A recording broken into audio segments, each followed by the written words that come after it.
आप ही हमारे इस मन को वर्जो।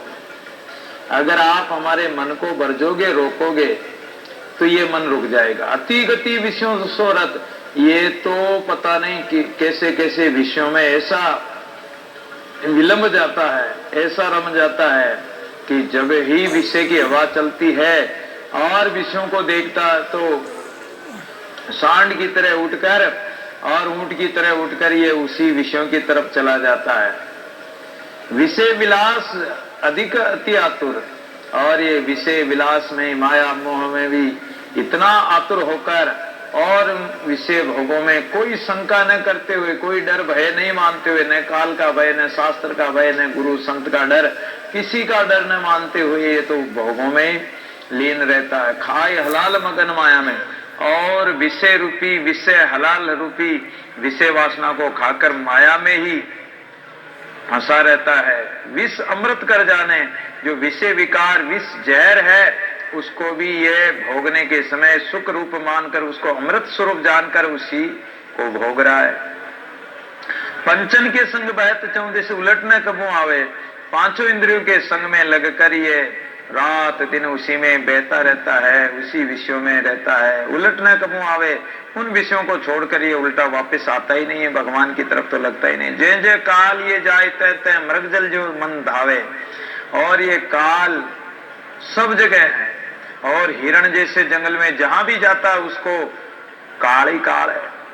कोई पानी पीने जाए तो मगरमच्छ मार दे, जंगल में शेर चीता व्याघ्र इत्यादि मार दे, और कोई शिकारी भी बाण सांध के खड़े रहते हैं कि हिरण आयर मार दो बाण। तो ये मृग जल को देकर, जहां जल है ही नहीं, उस जल में ये प्यास बुझाना चाहता, उस जल में नहाना चाहता, उस जल को पीना चाहता है। लेकिन प्यास कब बुझेगी कि जल होगा जब, जल है ही नहीं। मृग तृष्णा का जल झूठा झिलमिलाट है केवल। उसी प्रकार ये संसार का सुख, संसार के भोग पदार्थ केवल क्षणिक सुख देने वाले होते हैं और अमृत तुल्य लगते हैं, लेकिन परिणाम में दुख पूर्वक है, दुख देने वाले हैं, दुखमय हैं। साधु कहे गुरु ज्ञान न माने, भाव भजन न तुम्हारा। संत कहते हैं, शास्त्र कहते हैं, गुरु कहते हैं तो उनके ज्ञान को और उनके उपदेश को नहीं मानता। भाव भजन न तुम्हारा, न तुम्हारा प्रति भाव भजन करता ये मन। दादू के तुम सज्जन साई, इसलिए हे माधव आप ही हमारे सज्जन और सहायता करने वाले, रक्षा करने वाले हो। कछु न बसाई हमारा, इसमें हमारा एक क्षण भर भी बस नहीं चल रहा, एक रति भर भी बस नहीं चल रहा इस मन के ऊपर। आप वर्जो, रोको तो रुक सकता है। हाँ हमारे जीरा राम गुण गाई, यही वचन विचारी मान। खेती कहूं मन कारणे तू छाड़ी रे अभिमान। कह समझाऊं बेर बेर तुझ अजुन आवे ज्ञान। ऐसा शंका पाए गुण गावत आवे तान। चरणों सो चित्रा के निस्तिन हरि का ध्यान है। वे भी लेखा देंगे अब कहावे खान है। जिंदा दूरे गुण गाइए पूर्ण है निर्वाण है। हाँ हमारे जीरा राम गुण गाय। हे मेरे मन, अपने जीव को समझा रहे हैं, अपने मन को समझा रहे हैं कि रे जीवड़ा, तू इस संसार में आया है, क्या लेके आया, क्या लेके जाएगा? कुछ नहीं लाया है, खाली हाथ आया, खाली हाथ जाएगा। इसलिए भगवान का भजन कर ले, राम जी के गुणगान गा ले। यही वचन विचारी मान। ये मेरे मन, तू इस वचन को, इस बात को स्वीकार कर ले, मान ले। तेती कहूं मन कारणे तू छाड़ी रे अभिमान। अरे मन, तुझे कितना समझाया, कितना कहा, तू इस अभिमान अहंकार को त्याग करके, और तुझे कितनी बेर बेर समझाऊं, कितनी बार समझाया, तुझ अजुन आवे ज्ञान। अभी भी तुझे ये ज्ञान नहीं आ रहा है, समझ नहीं आ रही है। ऐसा ज्ञान कहाँ पाइए गुण गावत आवे तान। और ऐसा सदगुरु का ज्ञान कहाँ से पाओगे? ऐसा सत्संग का, परमात्मा का ज्ञान कहाँ से पाओगे? गुण गावत आवे तान। अगर गुणों को गाओगे तो तुम्हारी तान मिल जाएगी परमात्मा से। तान से तान, स्वर से स्वर मिल जाएगा, स्वर से ईश्वर मिल जाएगा, या ईश्वर में ही तुम्हारा स्वर मिल जाएगा। चरणों से चित्त राखिए। इसलिए हम तो आपके चरणों में चित्त रखना चाहते, लेकिन ये चित्त तो संसार के चिंतन में लगा रहता। निस्तिन हरि का ध्यान कहाँ करता ये हरि का ध्यान? वे भी लेखा देंगे आपका वे खान। बड़े बड़े खान और मुनिम हो गए, बड़े बड़े राजा महाराजा हो गए, बड़े बड़े सेठ धनीमानी हो गए, देवता दानव हो गए, पीर पैगंबर हो गए, उनको भी परमात्मा को लेखा देना पड़ता है, जवाब देना पड़ता है। तो तू क्या चीज है, तुझे भी लेखा देना पड़ेगा। जन दादू रे गुण गाइए पूर्ण है निर्वाण। इसलिए दादू जी महाराज कहते हैं कि उस परमात्मा के गोविंद के गुण गा लो। वो पूर्ण परमात्मा जो है निर्वाण है, अर्थात वो निर्गुण निराकार है। और निर्वाण कहते हैं कि वाण से रहित है, वाण से रहित हो जाओ। वाण यानी इच्छा कामना, मन में जो संकल्प विकल्प है, मान सम्मान है, तो ये मान बड़ाई ईर्ष्या इत्यादि सब से निर्वाण हो जाओ। निर्वाण का मतलब कोई वाण न हो, किसी प्रकार की कल्पना न हो। निर्वाण मोक्ष किसे कहते हैं?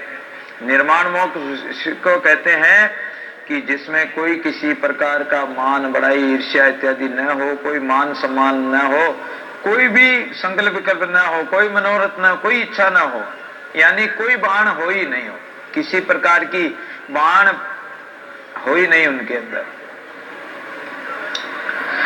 बटाऊ चलना आज की काल, काल से चेतावनी देने लगे। बटाऊ चलना आज की काल, समझ न देखा सुख सोए रे मन राम संभाल। जैसे तरवर वृक्ष बसेरा पक्षी बेटे आए, से हम सवाट पसारा आप आपको जाए। कोई नहीं तेरा सजन संगाती, जन को वे मन मूल है। ये संसार देख जन भूले, सभी सेमल फूल है। तन नहीं तेरा धन नहीं तेरा, कहाँ रहे लाग। दादू हरि बिन क्यों सुख सोवे, काहे न देखे जाग। सब राहगीर है, सब बटाऊ। इस संसार में जो भी आए हैं वो सब बटाऊ है। जब भी तो गाते हैं कि बटाऊ आयो लेबान है। तो जब बटाऊड़ा लेने आएगा तो जाना पड़ेगा। चलना आज की काल, आज या कल में जाना है। कोई आज जा रहा है, कोई कल जा रहा है, लेकिन सब जा रहे हैं। और जाना आज के ही दिन पड़ेगा सबको।